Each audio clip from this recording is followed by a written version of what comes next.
Good reporting. I think two things about this. The tickets are extremely expensive to go see her. I know, because my Bella's 16th birthday, that's what she wanted. She's a huge Taylor Swift fan. And if we're going to pay that much money as consumers, you don't need to serve up politics for that. It's divided us as such a nation. None other than Beyonce will appear with Vice President Harris tomorrow in Texas, we're learning, and NBC's Aaron Gilchrist is covering the Harris campaign today from Georgia, where she's set to appear with Bruce Springsteen. Aaron, the boss today, Queen Bee tomorrow. What more do we know? Kid Rock and Hulk Hogan. Those are the two big MAGA celebrities. The big endorsements. Donald Trump has been able to bring in this election cycle, but the problem for MAGA and Donald Trump isn't just that celebrities typically endorse Democrats. It's just what we see happen. It's not just that Taylor Swift endorsed VP Harris. It's Donald Trump's reaction to when celebrities like Taylor Swift endorse Kamala Harris and Democrats and encourage their fans to register to vote. Taylor Swift telling her fans to register to vote and participate in our democracy, of course, last month triggered Donald Trump into saying that she hates her. He hates Taylor Swift, and that's not a fight you want to start with the Swifties. That is a quite loyal and active fan base. And Donald Trump is running into that problem again. Now, a Taylor Swift this time, but with a star who is equally big, equally important, and with a fan base with as much support and is ready to go at all times. And that is Beyonce. That is the Beehive. Donald Trump is spiraling right now because Beyonce has some nightmare news for him, and I cannot wait to get into it. But before we do, if I could quickly ask you to leave a like on this video, and if you haven't already, to hit that subscribe button. It goes a long way. Really means the world to me. Now, like I said, there are so many celebrities coming out in support of VP Harris, coming that against Donald Trump. But before we get into the big Beyonce news, I think it's important we listen to a clip of VP Harris on at her town hall last night talking about the Republicans who don't support Donald Trump. Understand that, again, in 13 days, the American people will decide who is the next president of the United States. In 13 days, you will decide who is sitting in the Oval Office on January 20th. And on one hand, you have in Donald Trump someone who has increasingly proved himself to be unstable, and who, as we have established and the people close to him have established, he is unfit to serve.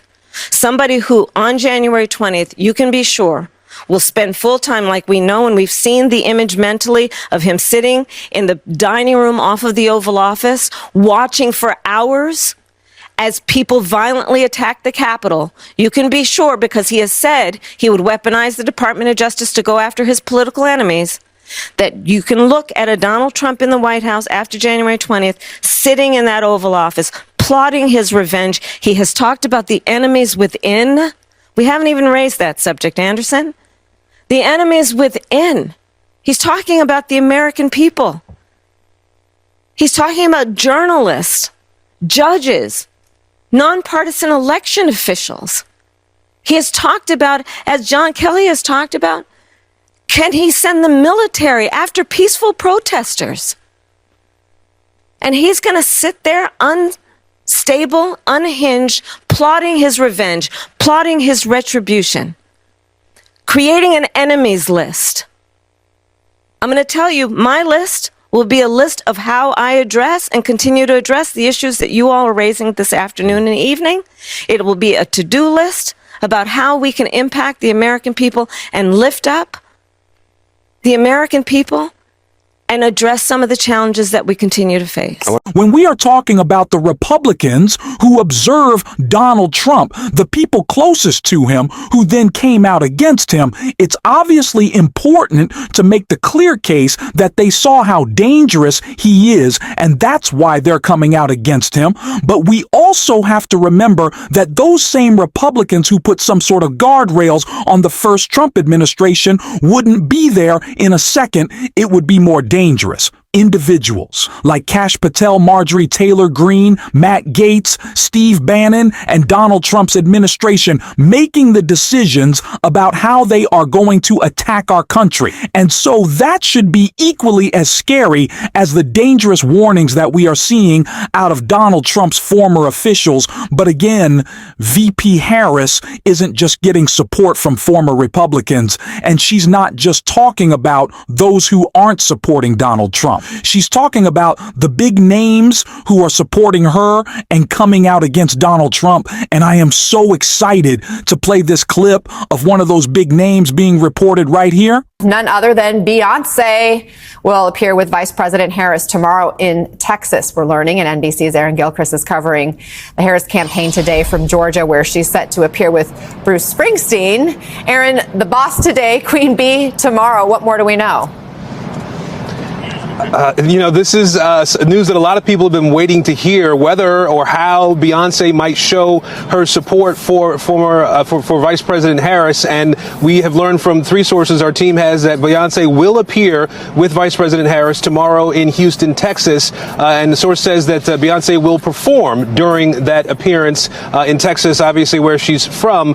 This is something that a lot of people have been talking about really for months now, since Vice President Harris became the person at the top of the ticket, whether or how Beyonce might endorse her. That hasn't happened to this point directly. We do know, of course, that the vice president has been using Beyonce's song Freedom at each of her appearances and in many of her campaign videos since the beginning of this campaign process for her. That song, of course, released back in 2016, a song with political overtones, but one that the vice president has used as her anthem, if you will, as she appears around the country. And so now to learn that the Beyonce will be on stage with Vice President Harris is something that could be a huge deal. The reality is Beyonce has a massive following that cuts across age, gender, race, and so to have her appearing with her to ostensibly offer an endorsement is something that could resonate with a lot of people all over this country.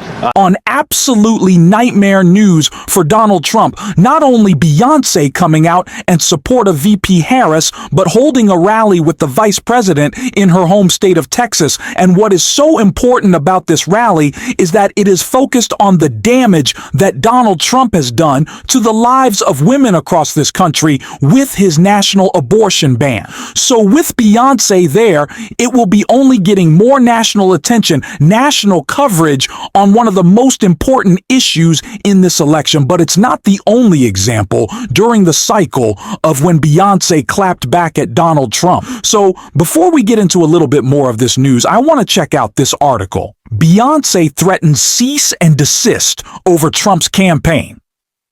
Freedom Video, the former president did not receive permission to use the Lemonade song in a 13-second video posted by Trump's spokesperson. Rolling Stone has learned Beyonce has threatened to send a cease and desist to the Trump campaign after the former president posted a clip of her Freedom VP Harris unofficial campaign song, and a video posted on social media, Rolling Stone has learned. Of course, this is no surprise from Donald Trump that he is using music without permission. He is constantly in conflict, in battle with artists who won't let him use their songs, and rightfully so. But he continues to do so anyways. But this is not the only consternation and conflict between Donald Trump and MAGA, and artists and celebrities and athletes, because whenever anyone with a platform speaks up, Donald Trump MAGA, and especially the Fox propaganda outlet, they just lose it. And it's in the most hypocritical way, as we can see with Harris Fowler complaining about Taylor Swift right here. Good reporting. I think two things about this. The tickets are extremely expensive to go see her. I know, because my Bella's 16th birthday, that's what she wanted. She's a huge Taylor Swift fan.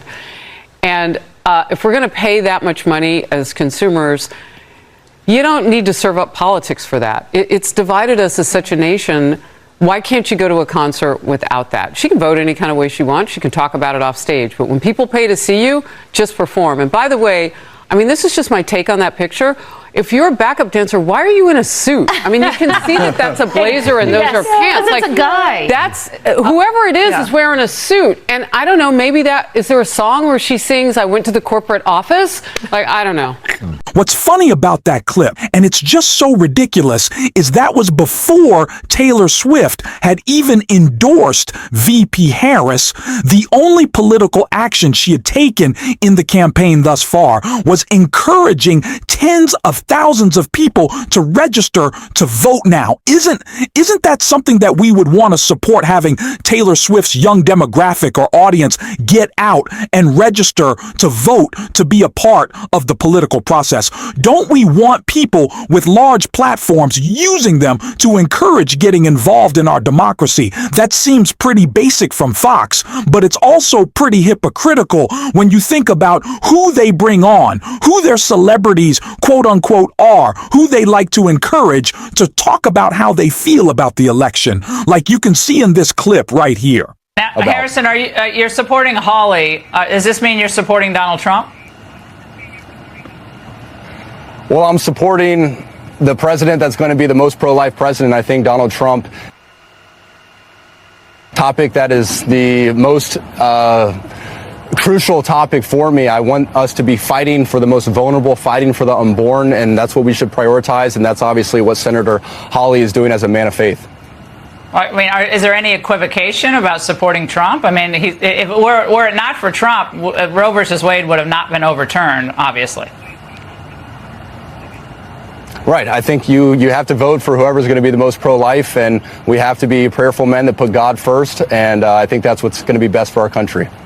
So if you were unfamiliar who that guy was speaking to, Laura Ingraham, sitting next to Josh Hawley, it was Chiefs kicker Harris on Buter, who of course has a little bit of NFL fame, but really got famous over the summer with his misogynistic comments, his anti-woman address that he gave at a college. And it's clear that Harris on Bucker has his political leanings. They are very much in line with the MAGA ideology, but he's a celebrity. So shouldn't he just shut up and dribble like you told LeBron to? Laura, shouldn't he just shut up and sing like Fox has told Taylor Swift to? No, oh no, because he supports Donald Trump, because he supports Josh H. Lee, because he supports the MAGA ideology, because he's a misogynist, you want to air his views. Yeah, that is exactly the hypocrisy that we see from MAGA in response to a Beyonce coming out in support of VP Harris, wanting to focus on abortion rights, wanting to focus on a woman's fundamental freedoms. That's the type of reaction we see when Taylor Swift encourages her young fans to register to vote and participate in the political process. They freak out. But when Harris on Bucker says women should stay in the kitchen, they want to put him on primetime hypocrisy at its finest. And speaking of hypocrisy and the state of Texas, I think, now that we're talking Texas, we got to give a little shout out to Colin Allred with this clip right here. To respond. Oh, that was really something. I have to say, you can't be for the mob on January 6th and for the officers. You can't. And it's not funny, because you're a threat to democracy. Sure. I was on the House floor when we went through the votes. I remember when you objected to the results in Arizona. Y'all at home might remember where you were on January 6th, what you were doing. I know where I was, and I know where he was. I remember when they told us to reach under our seats for these gas masks. I didn't know we had, because they had deployed tear gas in the rotunda. The officers locked all the doors. We barred the doors the president walks through to deliver the State of the Union with furniture that we usually use to hold paper. And I texted my wife, Allie, who was 7 months pregnant with our son, Cameron, and at home with our son, Jordan, who wasn't yet 2. Whatever happens, I love you. And I took off my suit jacket, and I was prepared to defend the House floor from the mob. At the same time, after he'd gone around the country lying about the election, after he'd been the architect of the attempt to overthrow that election, when that mob came, Senator Cruz was hiding in a supply closet. And that's okay. I don't want him to get hurt by the mob. I really don't. This election is his accountability. You cannot just be patriotic when your side wins. If for the first time in 250 years, this project of ours, this shared American project, that we did not have a peaceful transfer of power, the folks responsible have to be held accountable. That's why Liz Cheney has endorsed me, has got involved in this campaign, and is saying to Texans everywhere, do not put Ted Cruz back in a position of authority, because he's done it once, he'll do it again. Wouldn't we want to see Ted Cruz kicked his butt back to Cancun? I know I do. Gosh. And I really hope the state of Texas does as well. So if you got friends in Texas, I do. I'm calling. I'm texting. I'm making sure they're voting. Please do the same. We're going to keep talking about this every single day. And if you want to support that, as always, you can hit that subscribe button. You can leave a like on this video. And if you're stuck around at the end, you can drop a blue heart in the comments. And until next time, I'll see you soon.